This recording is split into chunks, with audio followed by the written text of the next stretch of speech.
Welcome back to the Vandy Sports Podcast. We are here to rapidly react to the Vanderbilt sweep over Auburn. That's Joey Dwyer. I'm Billy Derrick, and we are presented by the Murfreesboro Pure Milk Company. Somewhere Chris Lee is smiling. I'd say he's probably eating ice cream, and preferably Murfreesboro Pure Milk Company ice cream. But Joey, let's get into it.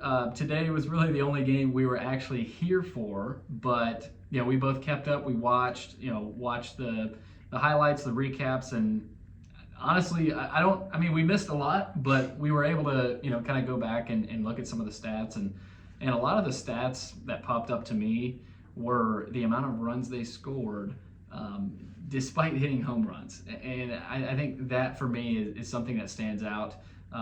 But real quick, today, that was a perfect example. Today, what was the final, Joey? 9-6, 9 runs without any home runs, and I thought Jonathan Bastein's comments, I thought you had a good question about, you score 9 runs but no home runs. That they're not built around the long ball, and I thought that was an interesting comment from Bastein. Yeah, and I think we've seen that from this team all year. I'll get the numbers up eventually as to how many runs they scored versus how many home runs they hit, but it was 11 on Friday night, 13 on Saturday, and then today 9.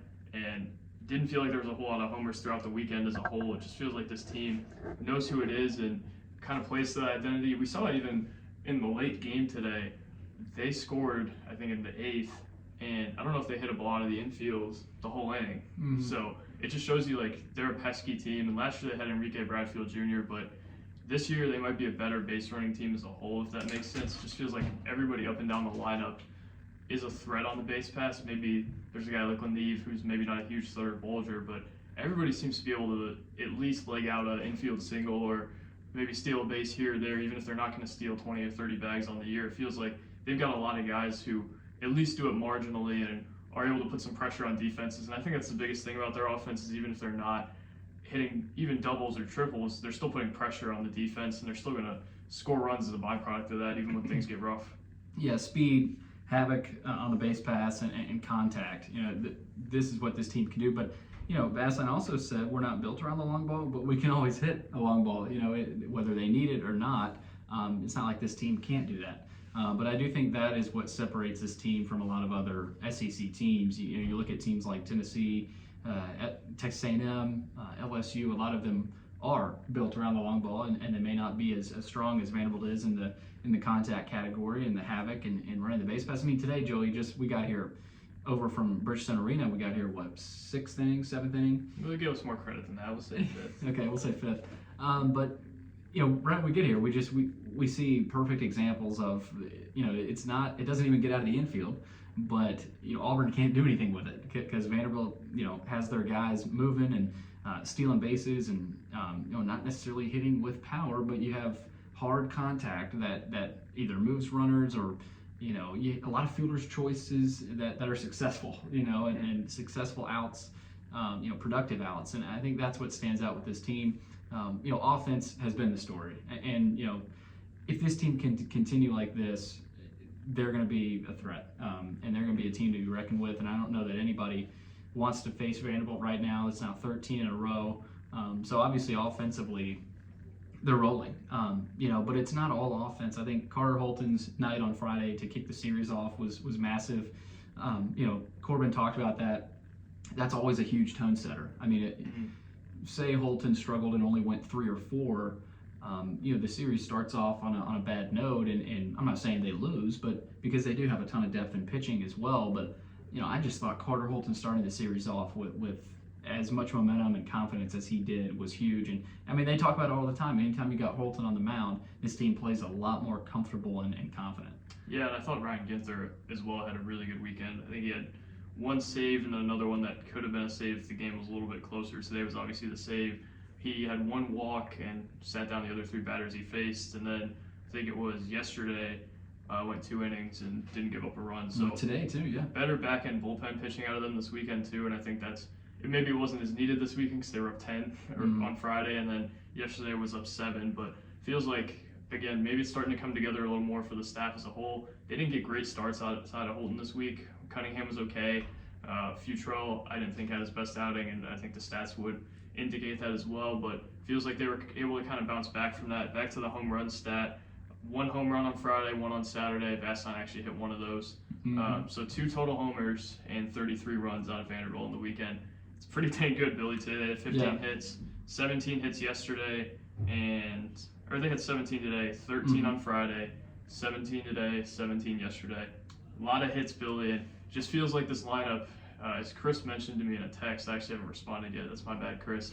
But this may be one of his deepest teams yet, and I don't know if we have the historical perspective that he does, but that's what he thinks, and it's hard to argue with that. Everybody in the batting average or the batting lineup today was hitting over 300 by the end of the game, except Davis Diaz, who is pretty close, and Jacob Humphrey, who's 4 points off. So yeah, Joey, we talk about all the time. It's a little bit easier to hit and hit with confidence when you have a guy on the mound like a Carter Holton, who's just a bulldog, and he's not going to give up many runs.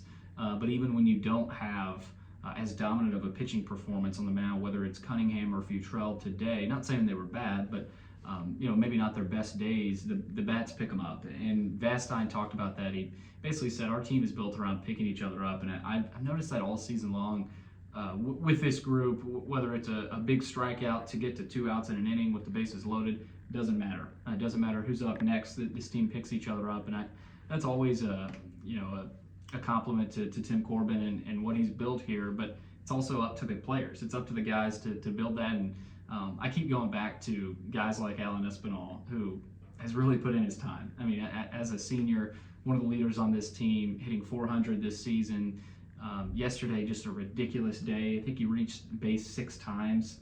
Jaden Davis has been a huge pickup type guy where he's just come through, and whether there's no outs or 2 outs in big spots, he just comes through. And Vastine, I thought, hit well this weekend. Diaz got back up. I think he entered the weekend in the 250, 260 range. He's all the way up to 280 now offensively. So they just pick each other up. RJ Austin keeps rolling. Calvin Hewitt gets on base any way he can. So all of a sudden, this lineup looks a lot more dangerous than I think a lot of people thought originally. But I also keep going back to the experience.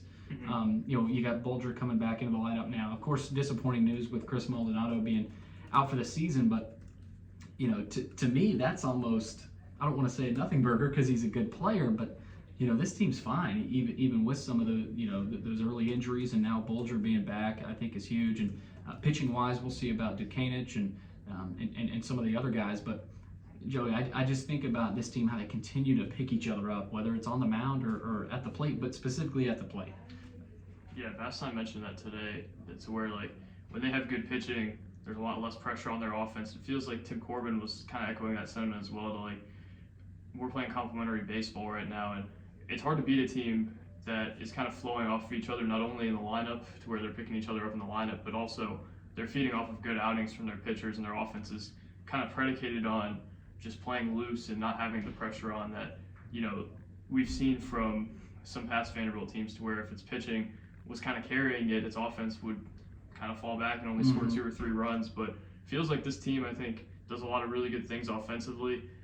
Where I'm a little concerned is defensively, and I don't think they had great defense this weekend. They only had 2 errors on the weekend, but it feels like it was a little bit worse than that. There were some misplays. You saw RJ Austin at first wasn't exceptional on the weekend. I think he's still learning the position to an extent. There was a play today, ball got under his glove, and I think there was another one yesterday or the day before like that. Today, I think that one was excusable because he was laid out for it and didn't quite get to it, but maybe could have got a better break on it. And then you look, that same play, Polk couldn't get the runner, and it felt like maybe a better arm in right field could have got that runner. So there's work to be done there defensively, but again, I'm starting to think that that's going to be something that gets better in a month because they'll have more experience with guys at positions that they haven't really had guys at positions. If that was a poorly worded sentence there, but as RJ Austin gets more reps at first, it feels like he's going to. I don't really know who else they're going to put there. It feels like he's probably kind of the answer there for now, and guys kind of get settled in the positions they're more consistently going to be playing.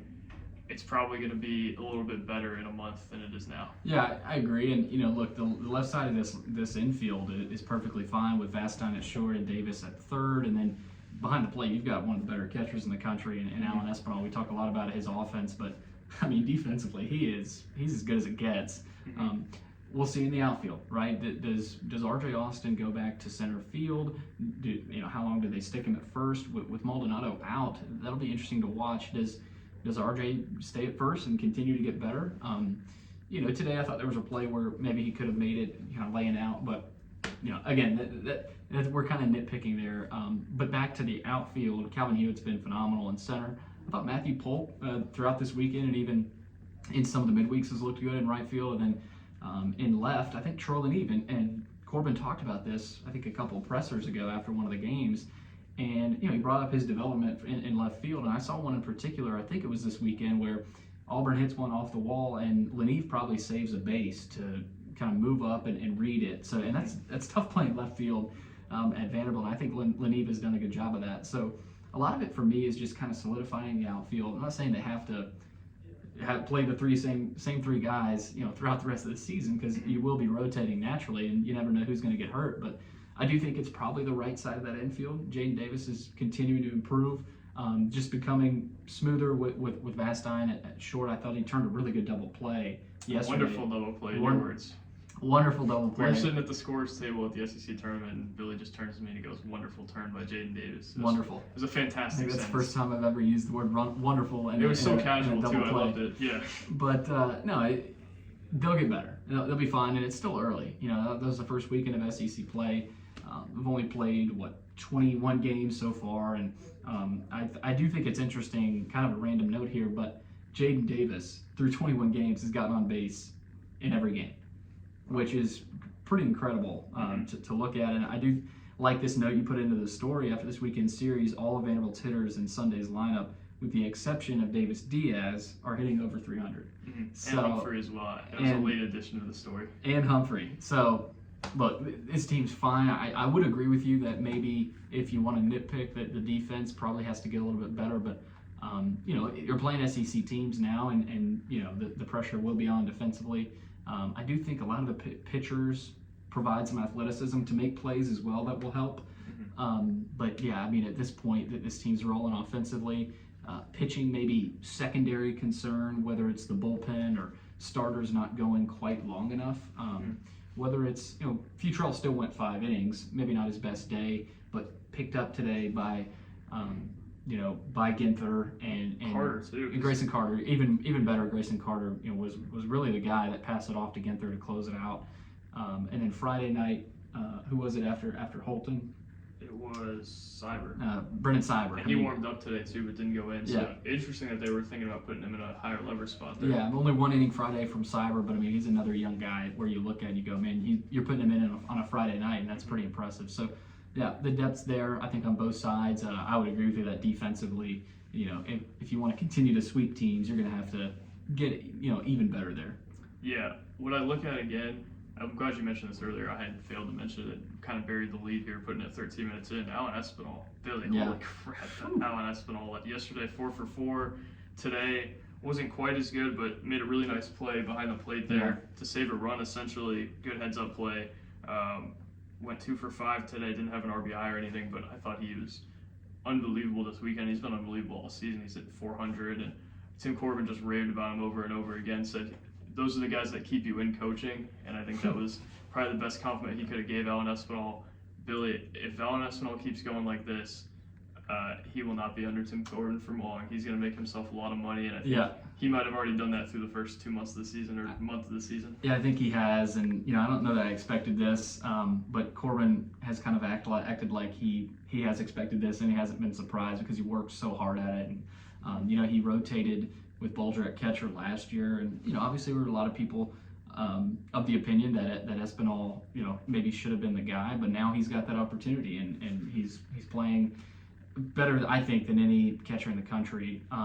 Just defense combined with the offensive approach, and he's hitting with power. He's gapping with doubles, and Espinal he seems like the offensive catalyst for this team, if you will. You could also argue Jaden Davis, Vastine's come up with some big hits, RJ Austin, Diaz improving. So Alan Espinal spearheading this team makes this group a lot better. I don't know that any of us expected that this year. Yeah, I think we thought he'd be better. I didn't think we thought he'd be this good. And maybe there'll be some natural regression at some point. He probably won't hit 400 the whole year. But the thing I'm encouraged most by him, not only is the production, but the way he's hitting off speed. in the past he was kind of a fastball only guy. Maybe he had an off-speed pitch here or there, but it feels like he's really eyeing up everything now, and that's a lot of that fun has been from Chris, but I've started to see it as well, and I think that's really an encouraging long-term sign for him, and an encouraging sign for him professionally as well. Absolutely. I mean, when you look at him and you're a scout, you might come for the pitchers, but then you see Espinal and he's on your radar all And he's of a sudden. handling the pitchers too. Yeah, Good job. I mean, very few errors. I mean, you're never really looking at Espinal saying, man, he cost us that run. It's usually, no, he's saving us runs. And the play he made today where it bounces off the wall, that I thought that kind of ended the game, to an extent. And so anytime you've got a guy like that, it kind of reminds me of C.J. Rodriguez and his impact on Vanderbilt a few years back in 2019, part of that national title team, and then even in 2021 as well. Actually, I'm not sure if he was on that 2019, but 2021, who was in the finals. Rodriguez was a big part of that. So, yeah, Joey, he's a prospect all of a sudden. Yeah, he's got a lot better too, and I don't know that he was a guy. I mean, he could have got drafted last year and he didn't. I think if he continues this or even anywhere close to it, he'll be on some radars, he'll be on some boards in a couple months. Oh, no doubt. And when you have a guy like that and you don't have to worry about your catcher position at all, not saying last year fans did, but there were times where they did because Bolger got more starts, and Espinal now, it's his position, and he's kind of the lead dog of this team, and that's huge when you have a senior leader like that, and all of a sudden has turned himself into a pro. Pros win games, and Vandy's got more than just one in Espinal. Yeah, I think you see him up and down the lineup, up and down the pitching staff. They've got a lot of guys who are going to have really good futures, and that's why they've won 13 games in a row. But that's nothing to scoff at, and we've mentioned that a few times. I don't know that we've talked about it enough. Obviously, it's been in non-conference play, but they started out rough. There was some concern. I think they were 6-3 or something. Yeah. Now they've won 13 in a row. This has been an unbelievable stretch for them, and it's hard to emphasize how impressive this stretch has been because they've done it in so many different ways. Some days they'll blow a team out. Some days they're gonna have their pitching carry them. It just feels like this team is so multifaceted, so deep. They got a chance to do some really special things in a few months. It's gonna be fun to watch, and this team, they got Belmont Tuesday night, and then next weekend I'm already forgetting South Carolina. That's right. We originally were gonna make the trip, but we were gonna make the trip, but we'll see about that. But no, South Carolina's gonna be a challenge. That'll be an angry, kind of hungry team after losing a series to Ole Miss, and for Vanderbilt, the first conference road trip, we've seen them go on the road only once. Right? They haven't played a road series yet, and it'll be a challenge. So we're going to get an even better look at this team next weekend.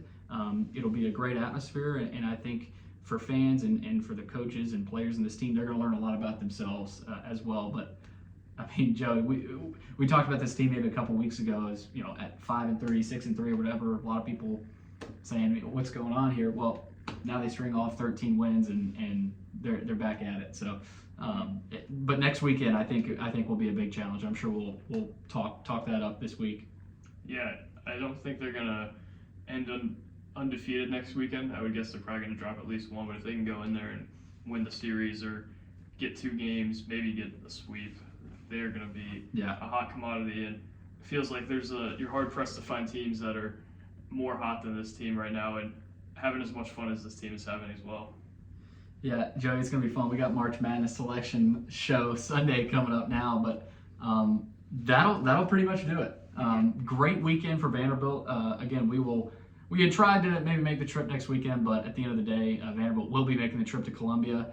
Tuesday, we'll be there at First Horizon Park. Vandy. More coverage tonight, too. I'm going to have a video breaking down Rivera Torres and Colin Smith's portal entries, and then Elena and I are going to talk to Shea Ralph on a Zoom. And then we're going to do a podcast about their tournament hopes if they make it as well. So busy night for Vandy Sports and a busy week for Vandy Sports. We're going to have more coaching search stuff and upload that freaking podcast. Yeah, Billy. We've had it in the drafts for I take full blame for that, Joey. Chin up, strong chin, Billy. That's Joey Dwyer. I'm Billy Derrick. Thanks for tuning in to another episode of the Vandy Sports Podcast, brought to you by Murfreesboro Pure Milk Company.